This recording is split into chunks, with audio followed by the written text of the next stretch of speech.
Hi. So once again, welcome all of you to our new video. നമ്മൾ income from other source ഇതാണ് ഈ ഒരു വീഡിയോയിൽ നമ്മൾ ഡിസ്കസ് ചെയ്യുന്നത്. ഈ ഇൻകം ഫ്രം അതർ സോഴ്സ് എന്ന് പറയുമ്പോൾ ഇൻകം ടാക്സിലെ അഞ്ചാമത്തെ, അതായത് അവസാനത്തെ ഹെഡാണ് അല്ലേ. Income from salary, income from house property, business or profession, then capital gain, then other source.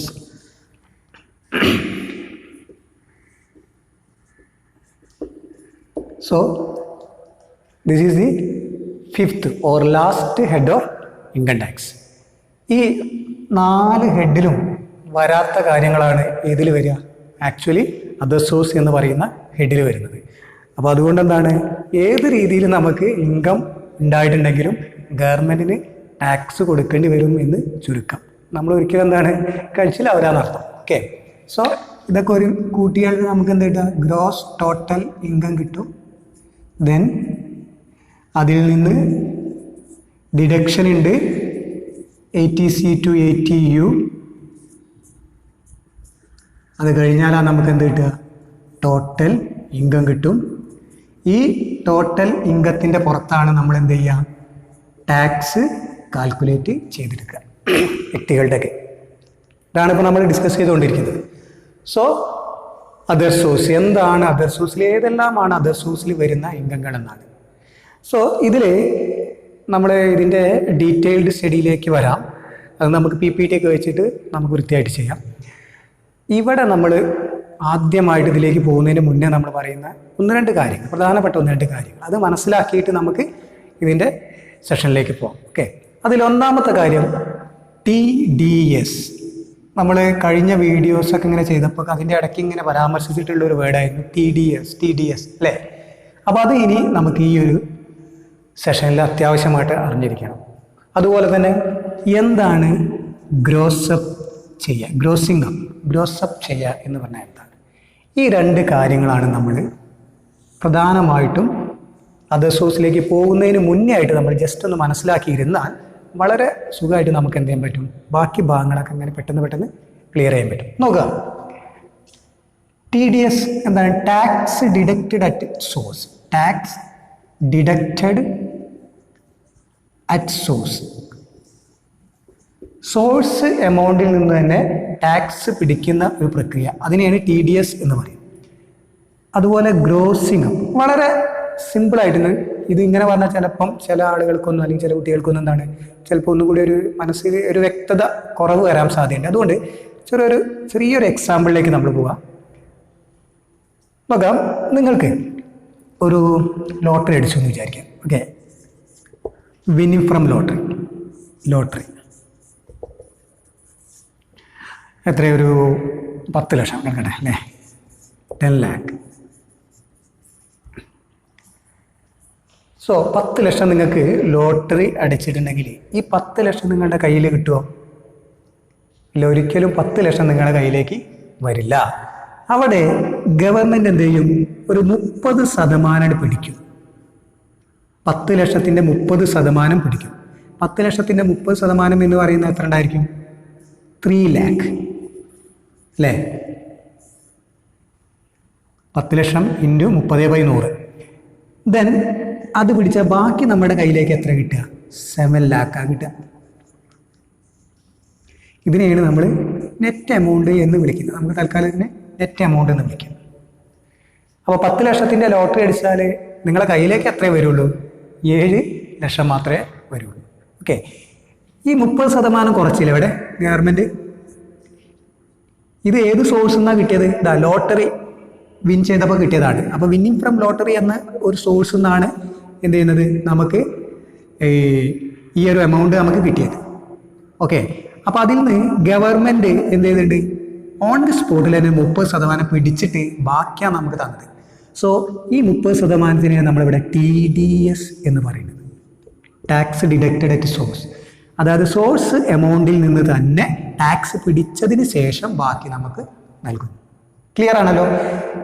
അപ്പോൾ ലോട്ടറി വിൻ ചെയ്തു, സോഴ്സ് എമൗണ്ട് അതിൽ നിന്ന് ലെസ് TDS പിടിച്ചു, ബാക്കി നെറ്റ് എമൗണ്ട് 7 lakh. ഇനി ഇതിൻ്റെ രസമൊന്നല്ല, നിങ്ങൾ ടോട്ടൽ ഇൻകം കാൽക്കുലേറ്റ് ചെയ്യും. ടോട്ടൽ ഇൻകം കാൽക്കുലേറ്റ് ചെയ്യുമ്പോൾ സാധാരണ ഈ വിന്നിംഗ് ഫ്രം ലോട്ടറി എന്നൊക്കെ പറയുന്ന സാധനം അതർ സോഴ്സിലാണ് കാണിക്കുക. അതർ സോഴ്സിൽ എന്താണ് നമുക്ക് വേണമെങ്കിൽ സബ് ഹെഡിങ് ആയിട്ട് വിന്നിംഗ് ഫ്രം ലോട്ടറി എന്നൊക്കെ എഴുതാം. അവിടെ നിങ്ങൾ കാണിക്കേണ്ടത് 7 ലക്ഷം അല്ല, മറിച്ച് എത്രയാണ് 10 ലക്ഷം കാണിക്കണം. 10 lakh കാണിക്കണം. ഔട്ടർ കോളത്തിലേക്ക് നമ്മൾ 10 lakh കാണിക്കണം. എന്താ അല്ലേ? നമ്മളെന്താണ്, നമ്മളെ 10 ലക്ഷം നമുക്ക് അടിച്ചിട്ടുണ്ടായിരുന്നു, പക്ഷേ ഗവൺമെൻറ് എന്ത് ചെയ്തില്ല, 10 ലക്ഷം നമുക്ക് തന്നിട്ടില്ല. ഒരു 30% TDS അത് പിടിച്ചിട്ട് ബാക്കി 7 ലക്ഷമാണ് നമുക്ക് എന്താണ് കൈകളിലേക്ക് എത്തിയത്. എന്നിട്ട് നമ്മളോട് പറയുന്നു എത്ര എഴുതണം, നിങ്ങൾക്ക് 10 ലക്ഷം കിട്ടിയ പോലെ പരിഗണിക്കണം, ഡീംഡ് ടു ബി റിസീവ്ഡ് എന്ന് പറയും. അപ്പോൾ ശ്രദ്ധിക്കുക, ഇപ്പം നിങ്ങൾക്ക് എന്താണ് TDS മനസ്സിലായി. ഇനി ഈ 10 ലക്ഷം എന്ന് പറയുന്നത് നമുക്ക് ഈ ക്വസ്റ്റ്യൻ ഇതിപ്പോൾ നമ്മൾ എക്സാമ്പിൾ പറഞ്ഞുകൊണ്ട് നമ്മൾ ആദ്യം തന്നെ 10 ലക്ഷം കിട്ടി എന്ന് പറഞ്ഞാൽ, യഥാർത്ഥത്തിൽ നമ്മളെ എക്സാമിന് ക്വസ്റ്റ്യൻ വരുമ്പോൾ ഈ നെറ്റ് എമൗണ്ട് മാത്രമേ നമുക്ക് തരുള്ളൂ. ക്വസ്റ്റ്യൻ വരും വിന്നിംഗ് ഫ്രം ലോട്ടറി എന്താണ് എമൗണ്ട്, നിങ്ങൾക്ക് നെറ്റ് എമൗണ്ട് കിട്ടിയത് 7 ലക്ഷമാണ് എന്ന് മാത്രം പറയുകയാണെങ്കിൽ നമ്മൾ ഈ 10 ലക്ഷം ഇവിടെ എഴുതണമെങ്കിൽ ഈ 7 ലക്ഷത്തിനെ 10 ലക്ഷമാക്കിയിട്ട് നമുക്ക് കൺവേർട്ട് ചെയ്യണം. അപ്പോൾ എങ്ങനെ കൺവേർട്ട് ചെയ്യുന്നതാണ്? ഇപ്പോൾ ഇവിടെ 7 ലക്ഷം ഉള്ളത് നമ്മൾ കണക്ക് പറഞ്ഞുകൊണ്ട് നമുക്ക് വളരെ വ്യക്തമായിട്ട് 10 ലക്ഷം തന്നത്. ഒരു ഫോർ എക്സാമ്പിൾ ഇത് 10 ലക്ഷം അല്ല, നമുക്ക് നെറ്റ് എമൗണ്ട് നമുക്ക് കിട്ടിയത് 14 ലക്ഷമാണ് നിങ്ങളുടെ കയ്യിലേക്ക് കിട്ടിയത് നെറ്റ് എമൗണ്ട്. അങ്ങനെയാണെങ്കിൽ എത്രയാണ് നിങ്ങൾ ഇവിടേക്ക് എഴുതുക? സംശയമായില്ലേ? അപ്പോൾ അതിന് നമുക്ക് എന്താണ് ഒരു ഫോർമുല വേണം. ആ ഫോർമുല അതിനെയാണ് നമ്മൾ ഗ്രോസപ്പ് ചെയ്യുക എന്ന് പറയുന്നത്. അപ്പോൾ ഈ 7 ലക്ഷത്തിൽ നിന്ന് ഈ ഒരു 10 ലക്ഷത്തിൻ്റെ ഒറിജിനൽ ഫിഗറിലേക്ക് ഇതിനെ മാറ്റുന്നതിനെയാണ് നമ്മൾ എന്ത് പറയുന്നത്? ഗ്രോസപ്പ് ചെയ്യുക എന്ന് പറയുന്നത്. Clear? Then how to gross up, എങ്ങനെയാണ് ഗ്രോസപ്പ് ചെയ്യുക? ഇതിനൊരു ഫോർമുല ഉണ്ട്. എന്താണ്? Net amount into 100 divided by 100 minus TDS.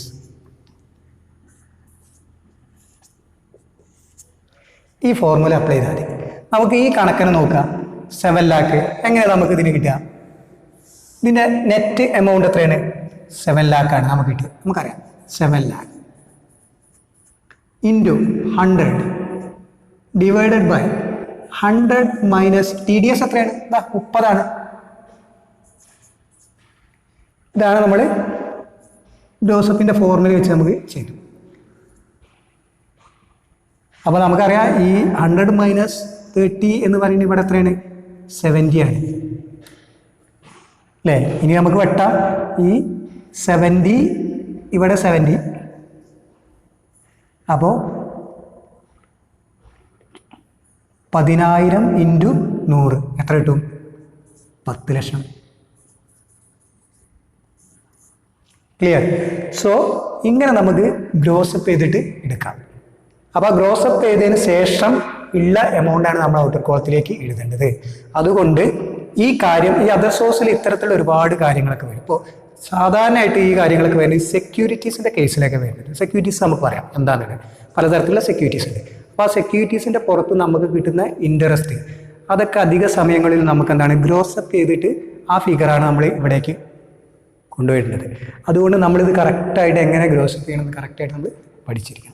Okay ആണല്ലോ? ഇത് നമ്മൾ നേരത്തെ പറഞ്ഞ എക്സാമ്പിൾ നമുക്ക് 14 ലക്ഷമാണ് നിങ്ങൾക്ക് നെറ്റ് എമൗണ്ട് കിട്ടിയെന്ന് പറഞ്ഞല്ലോ. 14 ലക്ഷം അങ്ങനെയാണെങ്കിൽ അത് എത്രയായിരിക്കും? 14 ലക്ഷം ആണെങ്കിൽ നമ്മൾ എഴുതും എന്താണ് net amount into 100 minus divided by 100 minus TDS. അപ്പോൾ എങ്ങനെയാണ് നെറ്റ് എമൗണ്ട് എത്രയാണ്? 14 ലക്ഷം into 100 divided by 100 minus TDS നമുക്കറിയാം 100 മൈനസ് 30 70.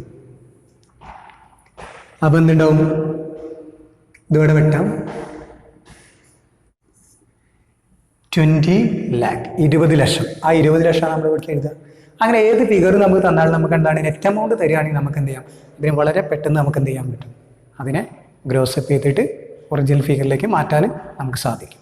ഓക്കെ, സോ TDS അതുപോലെ തന്നെ gross up, tax deducted at source എമൗണ്ടിൽ നിന്ന് തന്നെ പിടിച്ചാൽ ടാക്സ് പിടിച്ചിട്ട് നമുക്ക് എന്ത് ചെയ്യാണ് അത് തരണം. എന്തിനു വേണ്ടിയിട്ടാണ് ആ രീതി ഗവൺമെൻറ്റൊക്കെ സാധാരണഗതിയിൽ ചെയ്യുന്നതെന്നാണ്.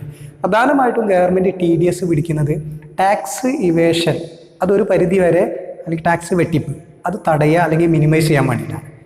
ഓക്കെ, ദെൻ നമുക്ക് ഇതിൻ്റെ ഭാഗമായിട്ട് മറ്റൊരു കാര്യം കൂടി പറയാം, സെക്യൂരിറ്റീസ്. അതും കൂടി പറഞ്ഞിട്ട് നമുക്ക് ഡയറക്റ്റായിട്ട് മറ്റേ നമ്മളെ മെയിൻ കാര്യങ്ങളിലേക്കൊക്കെ വരാം. ഓക്കെ,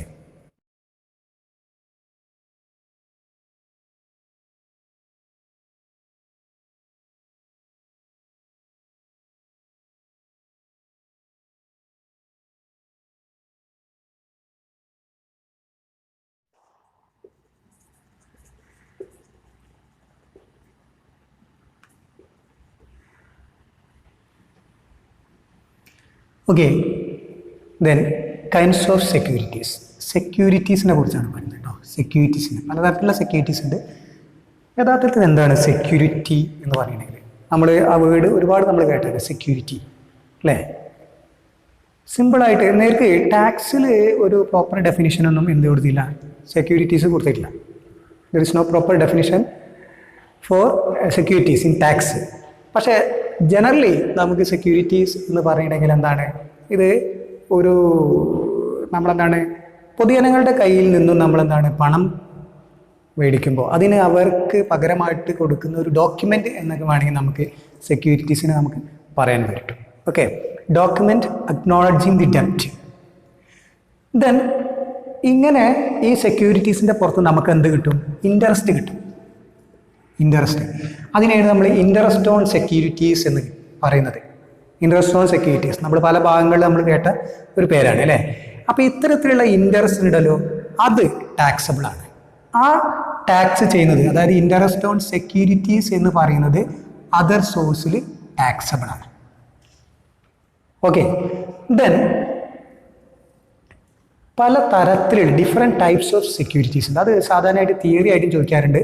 മാത്രമല്ല ഇത് നമുക്ക് പ്രോബ്ലം കാൽക്കുലേറ്റ് ചെയ്യുമ്പോൾ അതർ സോഴ്സിൽ ഏറ്റവും പ്രധാനമായിട്ടുള്ള ഒരു എന്താണ് ഭാഗമാണ് സെക്യൂരിറ്റീസ് എന്ന് പറയുന്നത്. ഏതൊരു അതർ സോഴ്സിൻ്റെ ഷോർട്ട് കോസ്റ്റ് എടുത്ത് നോക്കുകയാണെങ്കിൽ അത് സെക്യൂരിറ്റീസിനായിട്ട് ബന്ധപ്പെട്ട ഏതെങ്കിലും ഒരു എലമെൻറ്റിൽ വന്നിട്ടുണ്ട്. അതുകൊണ്ട് തന്നെ നിർബന്ധമായിട്ട് നമ്മൾ എന്താണ് സെക്യൂരിറ്റീസിനെ കുറിച്ച് പഠിച്ചിട്ടുണ്ടാണ്. അപ്പോൾ what are the different types of securities? ഇത്തരത്തിലുള്ള സെക്യൂരിറ്റീസ് പ്രധാനമായിട്ടും നമുക്ക് രണ്ടായിട്ട് തരംതിരിക്കാം. ഒന്ന് ഗവൺമെൻറ് സെക്യൂരിറ്റീസ്, അതുപോലെ തന്നെ നോൺ ഗവൺമെൻറ് സെക്യൂരിറ്റീസ്.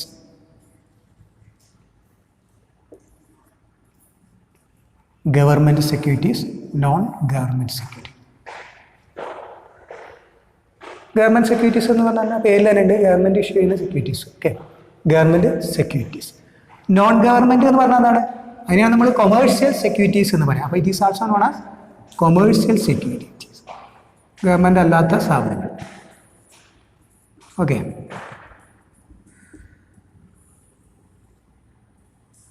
ഇങ്ങനെ രണ്ടായിട്ട് ഡിവൈഡ് ചെയ്യും. ഇനി ഈ ഗവൺമെൻറ് സെക്യൂരിറ്റീസിനെ നമുക്ക് എന്താണ് എഗെയിൻ രണ്ടാക്കാം. ഒന്ന് ടാക്സ് ഫ്രീ ഗവൺമെൻറ് സെക്യൂരിറ്റീസ്, അതുപോലെ തന്നെ ലെസ് ടാക്സ് ഗവൺമെൻറ് സെക്യൂരിറ്റീസ്. എന്താണ് ടാക്സ് ഫ്രീ, അതുപോലെ എന്താണ് ലെസ് ടാക്സ്. ഇതേപോലെ തന്നെ എന്തും ചെയ്യാം, ഇതിനെയും ഡിവൈഡ് ചെയ്യാം.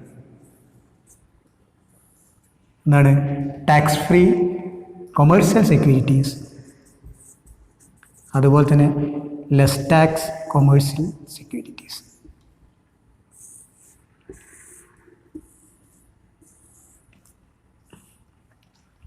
ഇനി ഇതെന്താണ് ടാക്സ് ഫ്രീ ഗവൺമെൻറ് സെക്യൂരിറ്റി. അപ്പം മൊത്തം എത്രയായി, 4 എണ്ണമായി അല്ലേ. Tax free government securities, less tax government securities, tax free commercial securities, less tax commercial security. So there are 4 types of securities. അതാണ് ഇതിൻ്റെ തിയറി ആയിട്ട് നമുക്ക് പറയാൻ പറ്റും. ദെൻ എന്താണ് ടാക്സ് ഫ്രീ ഗവൺമെൻറ് സെക്യൂരിറ്റീസ് എന്ന് പറഞ്ഞാൽ അതിൽ തന്നെയുണ്ട് ടാക്സ് ഫ്രീ ആണ്, ടാക്സ് ഇല്ല, ടാക്സ് കൊടുക്കണ്ട. ഇത്തരത്തിലുള്ള സെക്യൂരിറ്റീസിൻ്റെ പുറത്ത് നമുക്ക് കിട്ടുന്ന ഇൻട്രസ്റ്റിന് അതെന്തില്ല, നോട്ട് ടാക്സ്, ടാക്സിൻ്റെ നമ്മൾ കൊടുക്കേണ്ട ആവശ്യം ഇല്ല. Okay, not tax. അത് തികച്ചും എന്താണ്? ഫ്രീ ആണ്, free. Then less tax. Less tax എന്ന് പറഞ്ഞിട്ടുണ്ടെങ്കിൽ അവിടെ ഇത് ടാക്സബിൾ സെക്യൂരിറ്റീസ് ആണ്, ടാക്സബിൾ ആണ്, ടാക്സബിൾ സെക്യൂരിറ്റീസ്. പക്ഷേ എന്തുണ്ടാവില്ല? No T D S. T D S നമ്മൾ നേരത്തെ പറഞ്ഞ് ഓർമ്മ ഉണ്ടല്ലോ, ടി ഡി എസ് പിടിക്കില്ല. അതായത് ഗവൺമെൻറ് ഇഷ്യൂ ചെയ്യുന്ന ഇത്തരത്തിലുള്ള സെക്യൂരിറ്റീസ് ഉണ്ട്, ലെസ് ടാക്സ് സെക്യൂരിറ്റീസ്. അപ്പം ഇതിന് എന്താണ്? ഇതിന് സാധാരണഗതിയിൽ എന്തില്ല, അവർ ടി ഡി എസ് എന്ന് പറയുന്ന സംഭവം, അതായത് സോഴ്സ് എമൗണ്ടിൽ തന്നെ ടാക്സ് ആദ്യം തന്നെ പിടിച്ചുകൊണ്ട് നമുക്ക് തരാം. അങ്ങനെ ടി ഡി എസ് ഇതിൽ പിടിക്കില്ല. അതാണ് ഏതിൻ്റെ പ്രത്യേകത? ലെസ് ടാക്സിൻ്റെ പ്രത്യേകത. അപ്പോൾ ചുരുക്കി പറഞ്ഞാൽ ഇവിടെ ടാക്സേ ഇല്ല, ഇവിടെ ടി ഡി എസ് പിടിക്കുന്നില്ല എന്നർത്ഥം. ഇത് ടാക്സ് ചെയ്യും, പക്ഷേ ടി ഡി എസ് പിടിക്കുന്നില്ല. ഓക്കെ. സോ ഗവൺമെൻറ് സെക്യൂരിറ്റീസിൻ്റെ കോമൺ ആയിട്ടുള്ള ഒരു എന്താണ്, പൊതുവായിട്ടുള്ള ഒരു എന്താണ് സ്വഭാവം നമുക്ക് പറയാം, no T D S. T D S ഇല്ല.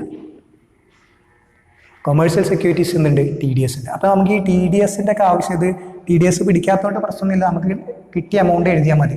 ടി ഡി എസ് പിടിച്ചതാണെങ്കിലോ നമ്മൾ ഗ്രോസപ്പ് ചെയ്യണം. സോ അതുകൊണ്ട് ഇവിടെ ഗ്രോസപ്പിൻ്റെ ആവശ്യമൊന്നും വരുന്നില്ല. Okay. Okay. Then non government securities or commercial securities. രണ്ടെണ്ണം, tax free commercial securities, less tax commercial securities. എന്താണ് ടാക്സ് ഫ്രീ എന്നുകൊണ്ട് ഉദ്ദേശിക്കുന്നത്? ഇവിടെ ടാക്സ് ഫ്രീ നമ്മൾ പറഞ്ഞു, there is no tax, tax ഇല്ല, ഫുള്ളി എക്സംപ്റ്റഡ് ആയിട്ടുള്ള കുറേ സംഭവമുണ്ട്. ഓക്കെ, അത് നമുക്ക് പറയാം. ഇവിടെ ടാക്സ് ഫ്രീ എന്ന് പറഞ്ഞാൽ അതിനർത്ഥം നമ്മൾ ടാക്സ് കൊടുക്കേണ്ട എന്നല്ല, നമ്മൾ കൊടുക്കേണ്ട, പക്ഷെ നമുക്ക് വേണ്ടിയിട്ട് ആര് കൊടുക്കും? കമ്പനി കൊടുക്കും, അല്ലെങ്കിൽ എംപ്ലോയർ കൊടുക്കും. സോ ഇതിൻ്റെ പ്രത്യേകത, ടാക്സ് ഫ്രീ എന്ന് പറഞ്ഞാൽ ഇതിൻ്റെ പ്രത്യേകത എന്താണ്? Tax paid by company. Tax paid by company. Company tax ചെയ്യും. ഓക്കെ. പിന്നെ കമ്പനി അല്ലെങ്കിൽ ടാക്സ് പിടിച്ചു ഒക്കെ പറയാം. അപ്പോൾ കമ്പനി പിടിച്ചിട്ടുണ്ടെങ്കിൽ അവരെന്ത് ചെയ്യും? അത് നേരിട്ട് അവർ പിന്നീട് ഗവൺമെൻറ് ട്രഷറിയിലേക്ക് അവർക്ക് അടയ്ക്കാൻ അവർ ബാധ്യസ്ഥരാണ്. അത് വേറെ വശം, അത് അടക്കട്ടെ. അപ്പോൾ കമ്പനി നമുക്ക് വേണ്ടിയിട്ട് ടാക്സ് അടയ്ക്കുകയാണ്. അപ്പോൾ നമുക്ക് കിട്ടുന്നത് നെറ്റ് എമൗണ്ട് ആയിരിക്കും. സോ നമുക്ക് എന്ത് ചെയ്യണം? ആ നെറ്റ് എമൗണ്ട് എല്ലാ സമയത്തും നമ്മൾ എന്ത് ചെയ്യണം? അത് ഗ്രോസപ്പ് ചെയ്യണം. സോ ഇവിടെ ടാക്സ് ഫ്രീ എന്ന് പറയുമ്പോൾ ഓൾവേസ് അത് ഗ്രോസപ്പ് ചെയ്യണം. Should be grows up. ഓക്കെ. ഇനി ലെസ് ടാക്സ്. ലെസ് ടാക്സ് എന്ന് പറഞ്ഞാൽ ടാക്സബിൾ ആണ്, ടാക്സബിൾ സെക്യൂരിറ്റീസ് ആണ്. ഇതിൻ്റെ പ്രത്യേകത എന്താണ്? ഇത് എമൗണ്ട് ഓഫ് ഇൻട്രസ്റ്റ് എന്ന് നിങ്ങൾക്ക് ക്വസ്റ്റ്യനിൽ തരികയാണെങ്കിൽ, amount of interest, if the amount of interest is given,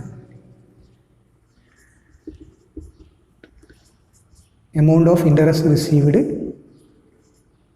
is given, അങ്ങനെയാണെങ്കിൽ ഇതെന്ത് ചെയ്യണം? ഗ്രോസപ്പ് ചെയ്യണം.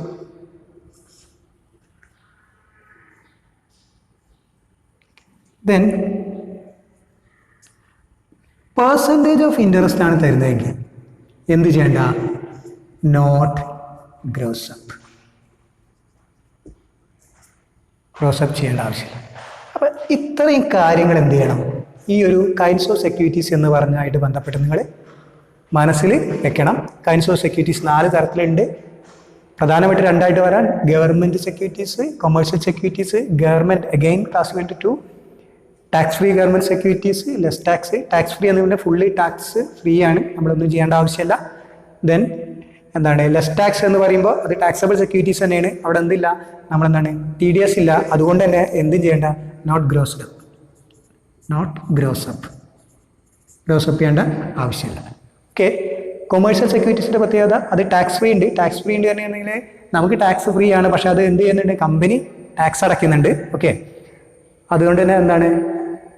ഗ്രോസപ്പ് ചെയ്യേണ്ട ആവശ്യകത ഉണ്ട്. Always be grossed. Less tax ആണ് ടാക്സബിൾ സെക്യൂരിറ്റീസ് ആണ്. അവിടെ 2 കാര്യങ്ങൾ നോക്കണം. എന്താണ്? If the amount of interest received is given, അങ്ങനെയാണ് ക്വസ്റ്റ്യനിൽ തന്നിരിക്കുന്നത്, ഗ്രോസപ്പ് ചെയ്യണം. അതല്ല പെർസെൻറ്റേജ് ഓഫ് ഇൻട്രസ്റ്റ് ആണ് തന്നിട്ടുണ്ടെങ്കിൽ അത് ഗ്രോസപ്പ് ചെയ്യേണ്ട ആവശ്യമില്ല. So this is kinds of securities. Okay, തിയറിക്ക് വരാം, അതുപോലെ തന്നെ കണക്കിലേക്കും പ്രധാനപ്പെട്ട ഒരു ഘടകം തന്നെയാണ്. ഓക്കെ, ഇനി നമുക്ക് മറ്റു കാര്യങ്ങളിലേക്ക് പോവാം. ഓക്കെ.